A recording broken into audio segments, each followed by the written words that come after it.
மூன்றாம் வகுப்பு மாணவ கண்மணிகள் அனைவருக்கும் இனிய காலை வணக்கம்.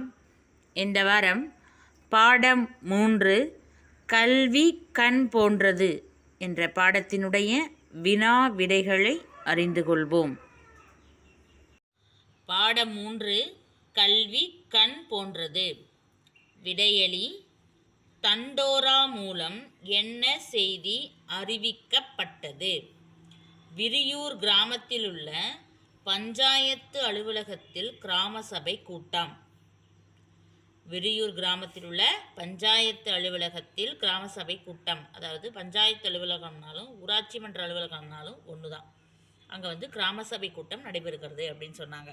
அடுத்தது, அக்கூட்டத்தில் வீட்டிற்கு ஒருவர் கூட்டத்தில் கட்டாயம் கலந்து கொள்ள வேண்டும் என்று தண்டோரா மூலம் அறிவிக்கப்பட்டது. வினா எண் 2: பஞ்சாயத்து தலைவர் கிராம சபை கூட்டத்தில் எதனை குறித்து பேசினார்? பஞ்சாயத்து தலைவர் கிராம சபை கூட்டத்தில் அரசின் சிறு தொழில் தொடங்குவதற்கான உதவித்தொகை வழங்கும் திட்டம் குறித்து பேசினார். வினா எண் 3: பொன்வண்ணனுக்கு உதவித்தொகை ஏன் கிடைக்கவில்லை? பண உதவி தேவைக்கான கூட்டம் பற்றிய அஞ்சல் செய்தியை படிக்கத் தெரியாததால் கூட்டத்திற்கு வரவில்லை. அதனால் பொன்வண்ணனுக்கு உதவித்தொகை கிடைக்கவில்லை.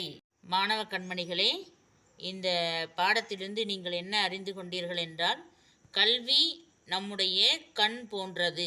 எனவே நீங்கள் அனைவரும் உங்கள் ஆசிரியர்கள் அனுப்பக்கூடிய பாடங்களை நன்றாக கற்று கொள்ள வேண்டும். அது மட்டுமல்லாது இந்த 3 வினாவிடைகளையும் உங்களுடைய பாட ஏட்டில் எழுதி கொள்ளவும்.